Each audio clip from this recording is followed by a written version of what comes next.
Jewel நம்ம 16th சாப்டர்ல last part பார்க்க போறோம். இப்போ நுகர்வோர் பாதுகாப்பு சட்டம் 1986 கன்சியூமர் ப்ரொடெக்ஷன் ஆக்ட். இது வந்து என்ன சொல்லும் அப்படின்னா சுருக்கமா நம்ம கோப்ரா அப்படின்னு சொல்லுவோம். சரி, இப்போ இதை பத்தி கொஞ்சம் தெரிஞ்சுக்கோங்க. அதாவது நீங்க வந்து கன்சியூமர் ப்ரொடெக்ஷன் ஆக்ட் அப்படின்னாலே அந்த வருஷம் 1986ங்கிறத மைண்ட்ல வந்துடணும். இப்போ இந்த சட்டத்தை கொண்டு வந்தது வந்து 1986 அந்த வருஷத்துல தான் கொண்டு வந்தாங்க. ஆனா இது வந்து எப்போ அமலுக்கு வந்தது அப்படின்னா 15/4/1987 அமலுக்கு வந்தது அப்படிங்கிறாங்க. இது எப்போ திருத்தி அமைக்கப்பட்டதுன்னா 1993 திருத்தி அமைக்கப்பட்டது. இதை சுருக்கமா என்ன சொல்றோம்? கோப்ரா அப்படின்னு சொல்றோம். சரி, இதுதான் இந்த சட்டம் அப்படிங்கிறது. இப்போ என்ன சொல்றாங்க அப்படின்னா, இது புதுசா நுகர்வோருடைய உரிமைகளையோ கடமைகளையோ பொறுப்புகளையோ அவங்களுக்கு நீ புதுசா எதையுமே இவங்க வந்து கொண்டு வரல. ஆனா என்ன எதுக்காக இது வந்து இந்த சட்டம் கொண்டு வந்தாங்க அப்படின்னா, நுகர்வோருக்கு அவங்க வந்து அவங்களுடைய பாதுகாப்புக்காக அவங்களுடைய பிரச்சனைகளுக்காக தீர்வு சொல்யூஷன் வேணும் அப்படிங்கும்போது அவங்க வந்து ஒரு அமைப்பை நாடணும் இல்லையா? அப்போ அதுக்கு அவங்களுடைய பிரச்சனைகளுக்கு தீர்வு காணக்கூடிய வகையில் இருக்கக்கூடிய குழுக்கள், தேசிய அளவில், மாநில அளவில், மாவட்ட அளவில் குழுக்களை வந்து கொண்டு வந்தாங்க. அதுதான் என்னென்னா நுகர்வோர் பாதுகாப்பு சட்டத்தினுடைய ஹைலைட். சரி, இந்த சட்டத்தினுடைய சிறப்பியல்புகள் என்ன அப்படின்னா, இது வந்து உங்களுக்கு ஒரு 5 மார்க் கொஸ்டின். இந்திய நுகர்வோர் பாதுகாப்பு சட்டம் 1986 சிறப்பியல்புகளுக்கு இதில் வந்து நீங்கள் ஒரு 5 பாயிண்ட்ஸ் படிச்சுக்கோங்க. ஃபஸ்ட்டு வந்து என்னென்னா, நுகர்வோருடைய நலனுக்கு தீங்கு விளைவிக்கக்கூடிய பொருட்கள் சேவைகளில் இருந்து அவங்களுக்கு வந்து என்ன செய்யணும்? பாதுகாப்பு கொடுக்கணும் ஒன்று. அதுக்கப்புறம் உற்பத்தியாளரோ விற்பனையாளரோ அவங்களுடைய ஒப்பந்தத்தை மீறுறதுலேருந்து நுகர்வோரை பாதுகாக்கணும். அப்புறம் வந்து பொருட்கள் எப்படி இருக்கணும்? சிறந்த தரத்தில் வந்து பொருட்கள் கிடைக்கணும். அதுவும் கண்டினியூஸாக அவங்களுக்கு வந்து பொருட்கள் கிடைக்கணும். கண்டினியூஸாக கிடைக்காத பட்சத்தில் தான் என்ன பண்ணணும்னா இந்த செயற்கை பற்றாக்குறையை உருவாக்குவாங்க. பொருளை வச்சுக்கிட்டே இல்லைங்கிறத கொண்டு வருவாங்க. அப்போ அதிகமான விலைக்கு கொண்டு வருவாங்க. இதுலேருந்து அவங்கள வந்து பாதுகாக்கணும். அப்புறம் பொய்யா இருக்கக்கூடிய விளம்பரங்கள் இருக்கு இல்லையா? அதுலேருந்து பாதுகாக்கிறது. அப்புறம் விலை நிர்ணயம், பொருட்களுடைய விலை என்னவோ, அடக்க விலை என்னவோ, அதுலேருந்து தயாரிப்பாளர் அவங்களுக்கு ஒரு குறிப்பிட்ட அளவு ப்ராஃபிட் வச்சு தான் சேல்ஸ் பண்ணுவாங்க. அது அதிகபட்சமாக இருக்கக்கூடாது. விலை நிர்ணயம் கரெக்டாக இருக்கணும் அப்படிங்கிறது. சரியா? அதுக்கப்புறம் பொருட்கள் வந்து குவாலிட்டியாகவும் இருக்கணும், குவான்டிட்டியாகவும் இருக்கணும். அவங்க நுகர்வோருக்கு என்ன மதிப்பில் கொடுக்குறாங்களோ, என்ன எதிர்பார்ப்பில் கொடுக்குறாங்களோ அந்த விலையும் கரெக்டாக இருக்கணும், தரமும் இருக்கணும், குவாலிட்டி இருக்கணும், குவான்டிட்டி இருக்கணும் அப்படிங்கிறது. அப்புறம் நேர்மையற்ற வணிகர்களை நியாயமற்ற வணிக நடைமுறை வந்து நுகர்வோரை பாதுகாத்தல் அப்படின்னா அந்த மாதிரி விஷயங்கள் நடக்கும்பொழுது தான் அவங்க வந்து மேல்முறையீடு பண்ணணும் அப்படிங்கிறதுக்காக அந்த அவங்களுடைய பிரச்சனைகளுக்கு ஒரு சொல்யூஷன் வந்து மாவட்ட அளவில், மாநில அளவில், தேசிய அளவில் இருக்கக்கூடிய ஒரு குழுமங்களை ஏற்படுத்தியிருக்கிறாங்க அப்படிங்கிறது.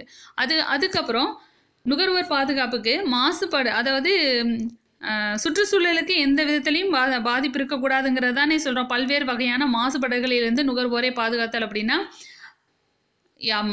எந்த விதத்திலையுமே நுகர்வோருக்கு என்ன செய்யக்கூடாது? பாதிப்பு வரக்கூடாது அப்படிங்கிறது.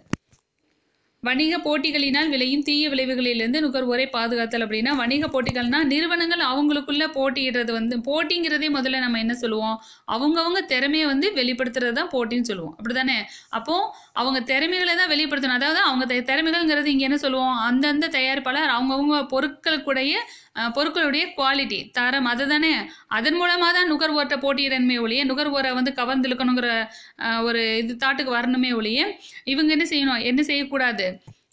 தீய விளைவுகளை வந்து நுகர்வோர்லேருந்து பாதுகாக்கிறது. அவங்க செய்யக்கூடிய ஆப்போசிட்டான விஷயங்கள்லேருந்து நுகர்வோரை என்ன செய்கிறாங்க? பாதுகாக்கிறது. இதுதான் என்னென்ன நுகர்வோர் பாதுகாப்பு சட்டத்தினுடைய சிறப்பியல்புகள் அப்படின்னு சொல்கிறோம். சரி, இதனுடைய நோக்கம் என்ன அப்படின்னா, சிறப்பியல்புகளில் இருக்கக்கூடிய பாயிண்ட்ஸ் தான் இதுலேயும் வரும்.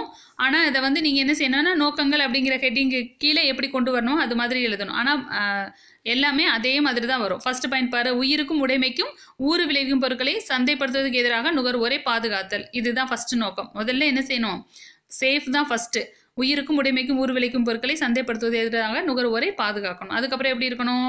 நான் சொன்ன மாதிரி தரமும் இருக்கணும், அளவு கரெக்டாக இருக்கணும், அது முழுமையான தகவல்கள் வந்து நுகர்வோருக்கு தெரியப்படுத்தியிருக்கணும். அந்த பொருளை பற்றின உண்மையான தகவல்கள், உண்மையான தகவல்கள் தெரியப்படுத்தியிருக்கணும்.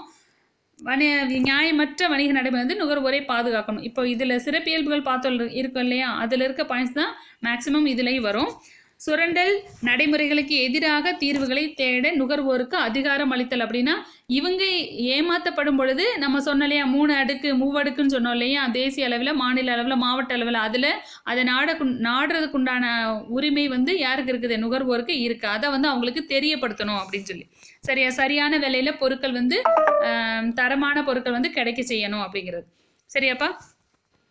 அதுக்கப்புறம் இவங்களுடைய நுகர்வோருடைய உரிமைகளை நிலைநாட்டுறதுக்கு நுகர்வோர் குழுக்கள் மற்றும் பிற அதிகார அமைப்புகளை ஏற்படுத்துதல் அப்படிங்கிறது. இதுதான் மெயின். முக்கியமாக என்னென்னா அவங்களுடைய உரிமைகள் என்னென்னு தெரிஞ்சுக்கிறாங்க, அதை தெரிய வைக்கணும், நுகர்வோருக்கு தெரிய வைக்கணும். அவங்களுக்கு ஏதாவது ஒரு பிரச்சனைங்கும் போது அவங்க நுகர்வோர் குழுக்களை போய் நாடி போகணும் இல்லையா, அதுக்கு குழுக்களையும் பிற அமைப்புகளை என்ன செய்யணும், ஏற்படுத்தணும் அப்படிங்கிறாங்க. சரி, அடுத்து உங்களுக்கு 2 நம்ம ஒரு வாங்குவோர் ஜாக்கிரதை அல்லது விழித்திரு அப்படின்னு சொல்லி சொல்கிறோம் இல்லையா, 2 கோட்பாடுகள் இருக்குது. வாங்குவோர் ஜாக்கிரதை, விற்பனையாளர் ஜாக்கிரதைன்னு இருக்குது. ஒரு தொழில் புரட்சி ஏற்படுறதுக்கு முன்னாடி இருந்தது தான் என்னென்னா வாங்குவோர் ஜாக்கிரதை அப்படின்னு சொல்லி. இப்போ நீங்கள் இது எதுலேருந்து வந்துச்சு அப்படிங்கிறாங்கன்னா, இது எந்த வேர்ட்லேருந்து வந்துச்சு அப்படிங்கிறாங்க, லத்தீன் வேர்ட்லேருந்து வந்துச்சு அப்படின்னு சொல்லி சொல்கிறாங்க. கேவிட் அப்படிங்கிறோம் இல்லையா, அது வந்து எதுலேருந்து வந்துச்சு அப்படின்னா லத்தீன் வேர்ட்லேருந்து வந்துச்சு அப்படிங்கிறாங்க. இப்போது வாங்குவோர் ஜாக்கிரதை அப்படின்னா என்ன அப்படின்னா, பொருள் வந்து விற்பனையாளர் விற்கிறாங்க. இப்போ நம்ம வந்து பொருட்களை போய் வாங்குகிறோம். நம்ம வாங்கும் போதே அந்த பொருளை பற்றின விஷயங்களை எல்லாம் தெரிஞ்சிருந்து வாங்க வேண்டியது நம்மளுடைய கடமை. சரி, அதுக்கு அவங்க வந்து என்ன செய்ய மாட்டாங்க. இப்போ வந்து ஒரு பொருள் இப்படி தான் இருக்குன்னு நாங்கள் சொல்லிட்டோன்னா அந்த பொருளை நீங்கள் தான் பார்த்து செக் பண்ணி வாங்கிக்கோங்க, அது உங்களுடைய பொறுப்பு அப்படிங்கிறாங்க. சரி, இது அப்போனா அவங்க அதுலேருந்து சுத்தமாகவே அவங்களுக்கு எந்தவித பொறுப்பும் இல்லையா அப்படின்னா அது அப்படி சொல்ல முடியும். எக்ஸாம்பிள் என்ன சொல்லியிருக்காங்க, புக்கில் உங்களுக்கு என்ன கொடுத்துருக்குறாங்க அப்படின்னா, இப்போ ஒரு கார் வந்து யூஸ் பண்ண கார் வந்து விற்கிறாங்கன்னு வைங்களேன். அப்போ நீங்கள் என்ன செய்வீங்க, கார் வாங்கும் பொழுது அந்த காரை ஓட்டி பார்ப்பீங்க. உங்களுக்கு திருப்தியாக இருக்கிற பட்சத்தில் அதை என்ன செய்வீங்க, வாங்குவீங்க. சரி, நீங்கள் வாங்கினதுக்கு அப்புறம் அந்த கார் ரிப்பேர் ஆச்சுன்னா அதுக்கு அவங்க கார் விற்றவங்க பொறுப்பாக மாட்டாங்க, நீங்கள் தான் பொறுப்பு. ஏன்னா நீங்கள் ஓட்டி பார்த்து தான் வாங்கினீங்க அப்படின்னு சொல்லி சொல்லுவோம். அதே இது புதுசாக ஒரு ஷோரூமில் போய் நீங்கள் போய் கார் வாங்குறீங்கன்னு வச்சுக்கோங்க. அவங்க கேரண்டி கொடுத்துருப்பாங்க, உத்தரவாதம்லாம் கொடுத்துருப்பாங்க இல்லையா, 1 year 2 yearன்னு கொடுத்துருப்பாங்க, 1 year 2 yearsன்னு கொடுத்துருப்பாங்க இல்லையா. அப்போ அவங்க என்ன செய்வாங்க, அதுக்கு பொறுப்பாவாங்க. இதுதான் என்னென்னா வாங்குவோர் ஜாக்கிரதைன்னு அர்த்தம். சரியா? அப்போது விற்பனையாளர்லேருந்து நம்ம பொருட்களை வாங்கும் பொழுது நம்ம என்ன செய்யணும், கவனமாக இருக்கணும். அதனால தான் வாங்குவோர் விழித்திரு அப்படிங்கிறது, நம்ம வாங்குறவங்க கவனமாக இருக்கணும் அப்படிங்கிறது. இது தொழில் புரட்சிக்கு முன்னாடி இந்த கோட்பாடு இருந்தது. ஆனால் இப்போ என்ன கோட்பாடு இருக்குது, அதிகமாக இப்போ என்ன கோட்பாடு அப்படின்னா விற்பனையாளர் ஜாக்கிரதை அப்படிங்கிறது. அப்படின்னா என்ன அர்த்தம் அப்படின்னா, நம்ம ஆரம்பத்தில் பார்த்தோம் ஒரு வணிகத்தினுடைய மையப்புள்ளி நுகர்வோர் அப்படிங்கிறத பார்த்தோம். நுகர்வோர் தான் ஒரு மார்க்கெட்டுடைய மன்னர் அப்படிங்கிறதையும் பார்த்தோம்.